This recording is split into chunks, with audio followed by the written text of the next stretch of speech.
So guys, today I'll talk about a very serious topic in bodybuilding, a very serious issue actually. This is not that funny. Louie Marco did a video called Bodybuilders Are Broke, okay? Something like that. I don't have the title fully in mind, but I watched the video today. He talked about Louie Winkler being the 6th best bodybuilder on the whole planet and not having a sponsor, being in debt for over 1 year, have bills that are not paid for over 1 year, having to train in Kuwait. If it wasn't for Kuwait, he couldn't probably do even this lifestyle. And this, speaking of a top 6 athlete of the world of bodybuilding, not only of a show, not only of amateur level, but of the whole planet, okay? And then Dave Palumbo did a video that Louie Marco is not that right, he over-exaggerates, and the bodybuilders are lazy, and they could make so much money if they would do coaching, if they would do seminars, sell supplements or something like that. So he talked a little against Louie Marco's ideas, and this is now not the LUI but the Deniz lifestyle on Instagram, by the way. I am for Louie Marco, okay? I am for Louie Marco. So I have to give Louie Marco props, but because he is very right. The thing is that of course a guy like Louie Winkler, he could do coaching, he could do more guest appearances, he could do more seminars, a DVD, YouTube channel, everything what the fitness YouTubers are doing and generating so much followers, generating sponsors. But you have to also know that the issue is not that he could do it, but that he have to do it or he must do it. So it's not an option, it's not a personal preference, but a must to do a living, and that's the problem. So the athletes, it's clearly, the clear thing is that the athletes wouldn't get the money because of their sportive achievements, but their social media achievements, okay? And that's the sad story.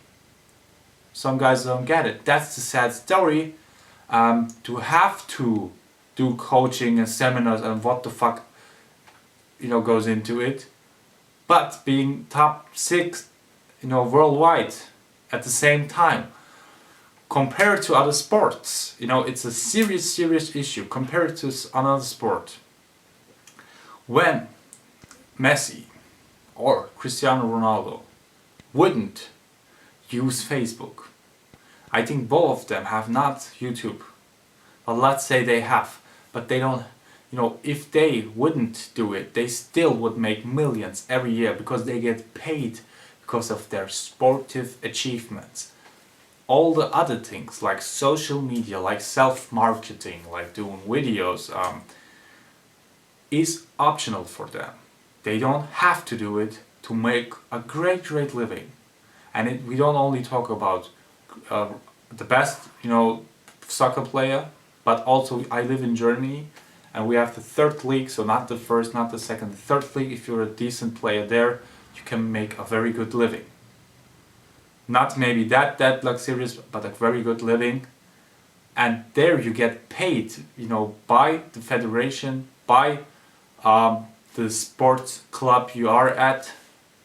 Like, in American football you have some, like the Jets or so, but I'm not into American football, so I don't know it. So you get paid by the Jets, and in Germany for the soccer you get paid by Club XY, to do the sport. Everything else is optional. When you do, when you win, you get your money, okay?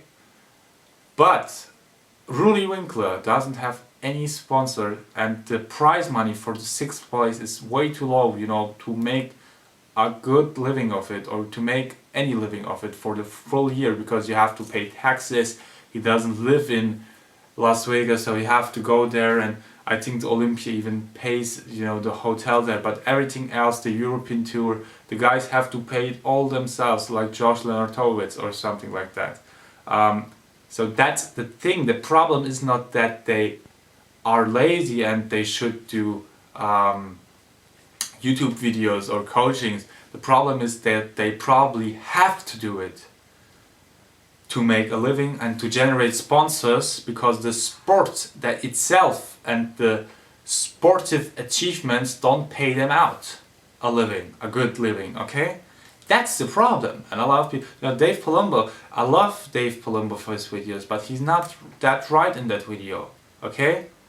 Imagine somebody, some NBA top 6 player, and a commentator would, and the NBA player would say, okay, oh, I can't even make a living, you know, my kids, you know, I can't feed my kids. And the commentator would say, well, you know, that's your fault, do some YouTube videos, do some seminars and things like that, how to play basketball. But this will never happen, nobody would think of that, but it would be still pathetic. I think those things like coaching, seminars should be optional. But they are not, because the sport itself doesn't pay out. Way not, you know, how they have to have it.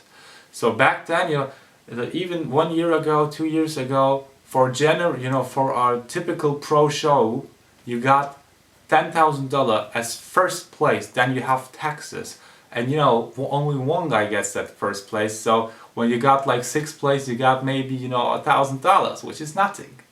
You know, the food alone for a month is probably more, you know, heavier bill than that. And then you have the juice, you have everything, okay? You have everything. Bodybuilding is a very, very expensive sport, especially at the professional level, at a very, very professional level. It's a very expensive sport, most of the, you know, most expensive sport maybe, okay? But the athletes, you know, the federations, they want Louie Winkler probably competing, okay? So this is the issue. Who is, you know, the problem is how, or the solving would be how we can get the federation and the sport itself pay out more, okay? And that's, you know, because bodybuilding, you know, the general fact is that bodybuilding is still a cult sport. Fitness is getting, you know, popular and everything is getting popular, but, you know, the bodybuilding contests themselves, they are not that popular. I mean, who goes to a fucking bodybuilding show? You know, Louie Marco was never at the bodybuilding show and is the biggest bodybuilding commentator worldwide. And I don't want to insult him with that, but you know, I was even at the bodybuilding show to watch it, and I paid a lot, you know, whole pocket money, because it was not in my town, but was hours and hours away. And Deniz James did the guest posing to see the show, to see Deniz. I paid the pocket money of months, because the contest to watch it was very pricey too, okay? So we have to find some ways to make the sport more lucrative, and the athletes sadly have to be marketing pros to do a decent living, to sell merchandise, articles like t-shirts, caps, I don't know, to sell maybe ebooks, to sell programs, coachings, seminars. Some do, no, not some, a lot of people do gay for pay. Not only Kai Green, so much people are bashing Kai Green for doing gay for pay in the past, but you know, go on these pages, and even at the front pages you will see faces that you are familiar with. Kai Green was one of the few that actually really made it. That's the fact, because we only know Kai Green being the grapefruit fucker, okay? Sorry for my words, okay? That's the thing. A lot of people do it, but I think most of them, only a few do it because they like it, but they do it because they have to do it to pay the bills, to do the professional bodybuilding lifestyle.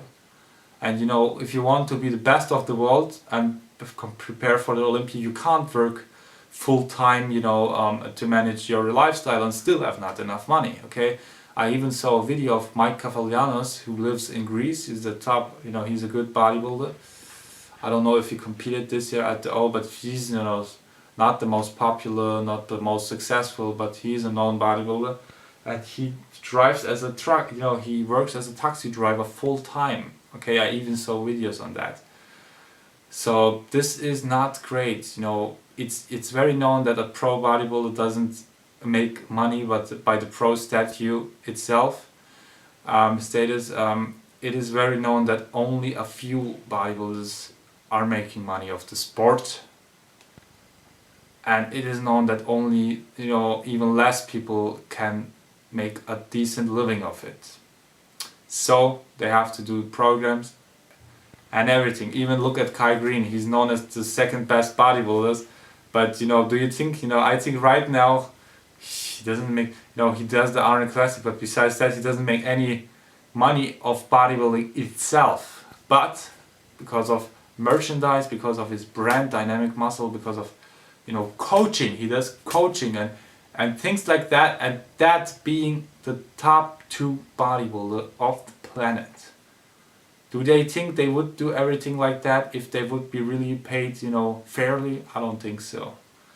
Bodybuilders have to do a lot of crazy stuff to, you know, to pay their bills. That's heavy. That's very heavy. And I think a guy like Louie Winkler deserves to make good money just because of his, you know, sportive achievements. And if he wanted to make more money, he could market himself, but that should be a personal preference. You know what I mean? But the thing is that the sponsors, when they would give a guy like Louie Winkler 5,000, you know, 5 grand a month, they have the intention in their mind, when I pay Louie 5, I want to make 10. And if they don't have that impression, at least 10. I think way more than that. When I give him 5, more like 100 grand or 50 grand. And when they think that, you know, Louie can't do it because he's not that known, because bodybuilding is not that known sport, and not a lot of people want to look like Louie personally, and Louie is not on YouTube and what the fuck ever, you know, they won't do it, because at the end it's a business. These supplement sponsors, it's a fucking business. If they don't see any money making in you, they won't support you. So it's a win-win situation for them. It's never a win-help situation, okay? Or a help-help situation. It's always a business. So that's the reason why a lot of these bodybuilders don't have a sponsor, especially those who are not even into social media. They most likely don't have any sponsors that pay them anything, okay? So the only reason why some of these bodybuilders, or most of the only, one of the few reasons, is that some of them are big in social media and can market themselves, and because of that they generate sponsors who make money because of the athlete. But when the athletes itself are not, you know, a reason to make money for the company, they won't do it. This is a hard fact, but this is a true fact. Imagine Cristiano Ronaldo, or a very, or the best football player, or the top 10 football players of the world in the NFL, whatever, having to do coachings and seminars while they are active in their active career to do a decent living. You know, this is not an excuse, what I want to say. You know, you should have to make a living of bodybuilding if you are a top bodybuilder. You know, that should be normal. I mean, and that's the reason why a lot of people, they don't want to be a pro bodybuilder, because they see, okay man, this is disgusting what they have to do, that gay for pay shit, everything, you know, that dealer shit. And some of the most known bodybuilders, they were drug dealers back then, like Deniz James in Thailand and things like that. Do you think that they did it because they love to do it? I don't think so. You know, I really don't think so. I think they did it to support their bodybuilding career and have the bigger picture in mind, to one day make a living of bodybuilding itself. And Kai Green, the same thing. Do you think that Kai Green did it because of passion? I don't think so, okay? So this is a very serious topic. Louie Marco was my inspiration for this topic. Great that he did such a video, to have the balls, because neither me and neither, you know, or Louie Marco are supported by sponsors or by contests. I don't think by the IFBB, okay? Maybe Louie has some sponsors, but you know, he's not supported by the IFBB, he said, like me, I'm not, he's not. So we can freely talk, but a lot of people, they can't freely talk, so they have to be either, you know, shut up their mouth or, you know, fuck it. Like Buster Lloyd do their own thing completely, self-centered on what the fuck he's doing, but I like Boston. This is not a rant against Boston. I think he's a very, very open and honest guy. So, in the end, I want to say that the athletes, don't bash on them, they are victims of the sport, or of the cult we call bodybuilding. Subscribe to my channel, follow me on Instagram. If you want to give me a message, write a message on Instagram, I most likely will write back. It's Deniz Lifestyle. Subscribe to my YouTube on more, and let's have a discussion below at the comment section. Bye.